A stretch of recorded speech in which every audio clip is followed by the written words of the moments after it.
Something crazy happened on this day in 2011. And I want to tell you what it is.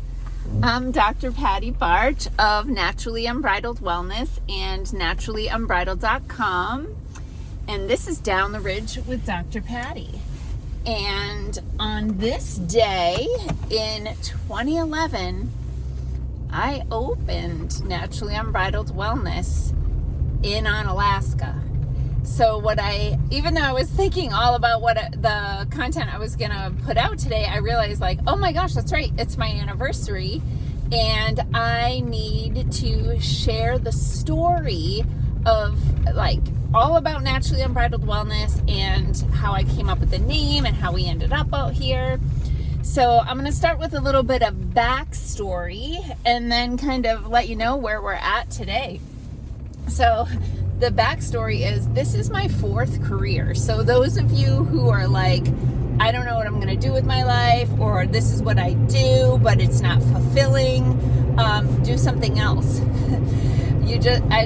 I've just done this throughout my whole life, but I honestly feel that my prior careers really did fully prepare me for the important work that I'm doing today. So, in summary, I started my career in biotechnology. I did cancer research and drug development for 8 years. I worked on some really amazing cancer drugs. I presented my data at the American Association for Cancer Research annual meeting. I had 2 posters that I presented there. I'm listed in about a dozen or more, I've lost track, scientific articles. The drug that we worked on was absolutely amazing at curing cancer. It was mind-blowing, non-toxic, water-soluble. It was like a unicorn, except that it killed people, so we had to pull it. That's when the regulatory agencies actually used to pull drugs that would kill people. Now they just look the other way. Anyway, so I left biotech, and my undergrad degree, my bachelor's degree, and my associate's degree technically are in animal science, and I left biotechnology and became an equine nutritionist and generally a feed salesperson. But I did tons of education, put together rations for horses mostly, but all animals. It was fun. I loved it. But I will say, after 8 years working in a sterile environment, then going out into the workforce, shaking hands with people who handled money and such all day. The first year of that job was the sickest year of my life because my immune system had become so suppressed from working in a sterile environment with the same 20 people for 8 years. Then, after being an equine nutritionist, I had also, back in college, I had minored in vocational education, and I was licensed to teach animal science in Massachusetts, and I taught high school animal science and then later, high school biotechnology first and then high school animal science after that, and was involved with the Massachusetts Department of Education, writing curriculum and teacher certification tests for those subjects. And that's when I realized that education rocks. I loved teaching. I think pretty much all of my students would tell you that I was pretty passionate about what I did. I truly, truly loved it. But I used to say teaching rocks. Education sucks. Yet another broken government system. And God bless my friends that are still doing it. I'm impressed by you. And at the time that I was teaching high school, which when I got that job, my last teaching job, teaching animal science and as a department head, I thought, this is it. This is my last career. And within about a year and a half, I'm I need an exit strategy. So that's when I started on my journey to become a naturopath. And at first, I wrote a couple of books while I was doing that. I wrote one called 7 Steps to a Naturally Unbridled Life and another one called 100 Days, 100 Ways to a Happier, Healthier Life. And once I finished my degree, I was really focused at the time on doing health coaching for equestrian women. And the reason why is when I realized that there weren't going to be any jobs available as a naturopath and that I would probably have to own my own business, I was like, I don't know anything about owning my own business. I better hire a business coach. So I hired a business coach who was a former vice president of marketing for Dell Computers, and she helped me a lot to really kind of frame some foundational pieces of naturally unbridled wellness. And one was coming up with a name for it. And the reason why was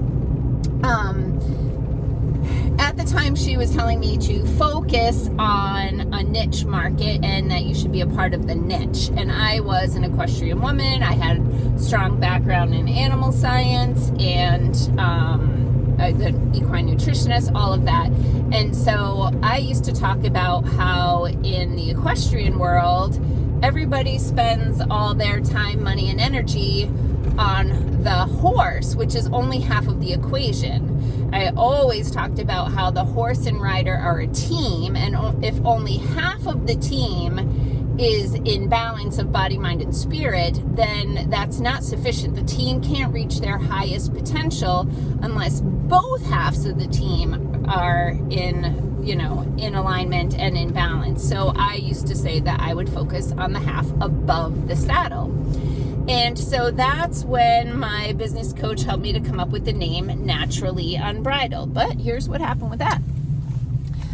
So after not too long and speaking at some major equine events and private events and everything, I realized pretty quickly that this was not a good niche because this is what would happen every single time. I would present the information about the horse and rider are a team, and if only half of the team are in balance, the team can't reach their highest potential. And every equestrian I talked to would say, you're exactly right, that's me, I'm stressed out, not sleeping, eating at the drive-thru, all that stuff. And they would say, your program sounds amazing, I'm gonna go buy a saddle. And so they would not invest in their health. It was all about the horse all the time. And so I was like, this is never going to fly. I better expand. So I started thinking about expanding at that point. And then my husband and I moved from New England, born in Massachusetts, and we lived literally on the line in New Hampshire for the last 7 years before we moved out to the Midwest. We live in Minnesota now.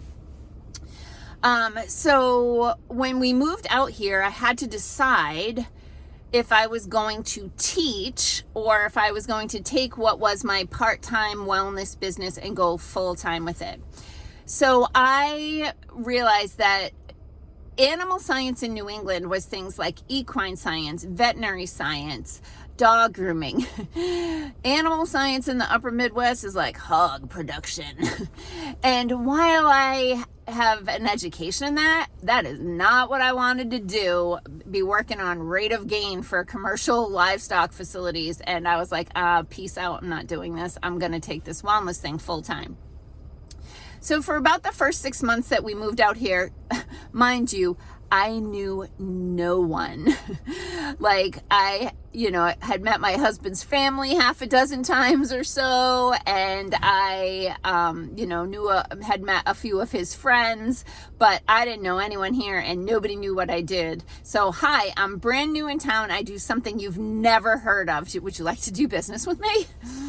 Yeah. So the first few years were freaking hard. I had gone from basically a management position, really, really nice salary with benefits and a crap load of time off, to working my little fanny off trying to get a single client. And then I did stupid things like free initial consultations just to try to get people to come and talk to me. Anyway, at one point, after we'd been here for about 6 months, the chiropractor that I had found invited me to start working in their office. They were opening a new office and they had some space and I could rent a room from them. And so what I ended up doing was renting basically half a room from them. The new chiropractor to the practice and I kind of shared the same room. But what happened really quickly, like within a matter of weeks, is we both got so busy that we both needed the room all the time. So I was only in with them for a few months, and then I had to find another space. So then, shout out to Black Lotus Tattoos, because I ended up in the same, I think it was a trailer, with Black Lotus Tattoos, and those guys were awesome. They used to let me on their Wi-Fi for free, and I was dead broke back then, like dead freaking broke. And so getting free Wi-Fi was huge, and I don't think they know how helpful they were to me.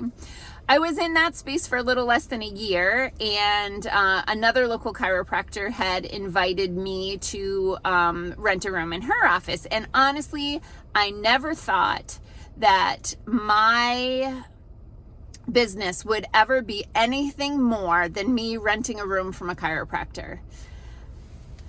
Who knew it was going to grow into this monstrosity? So I rented the room from the chiropractor for, I think, a little over a year. And then she was moving the business, and she basically told me, I'm moving the office. You can come if you want. I don't know what your rent will be, but it'll definitely be more. And I had just bought a whole bunch of business cards and printed materials. And again, dead broke. Just spent hundreds of dollars on printed materials that, like that was probably all of what was in my bank account at the time.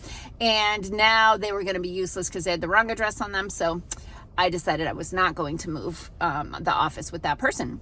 So I started reaching out to some of my friends that I had made over the years. A lot of them are chiropractors, and I was like, hey, I'm looking for new space. And my friend Dr. Rachel told me that this friend of hers, Emily, was opening a spa, and that she had rooms available.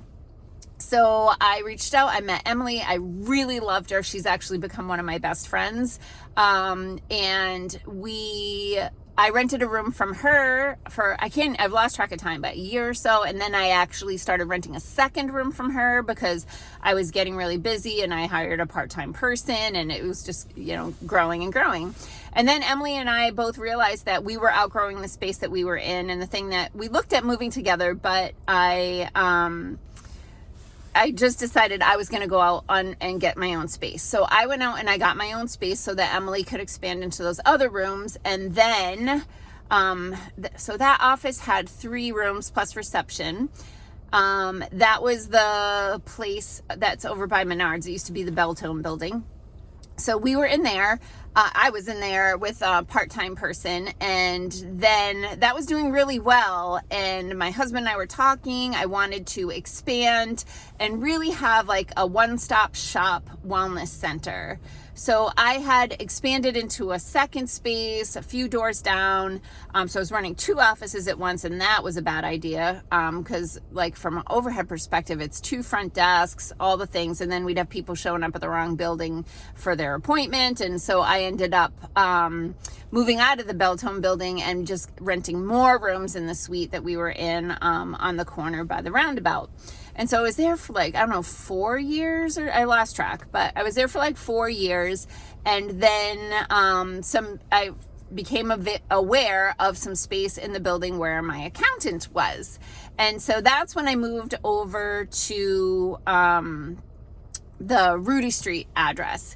And, over the years, I've had different staff come and go. Some went out and started their own practices doing different things, or they had previously had their own practice, and then they went back to doing that.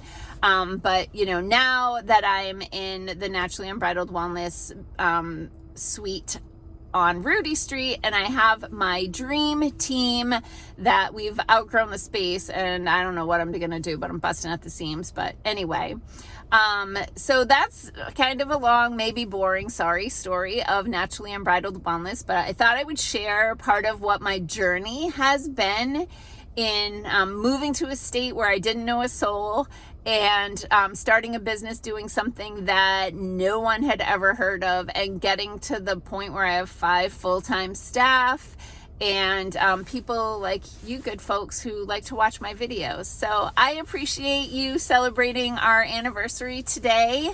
I'm pretty stoked that we've been here this long, and at least gonna double that for sure. So peace out, peeps. Have a healthy day.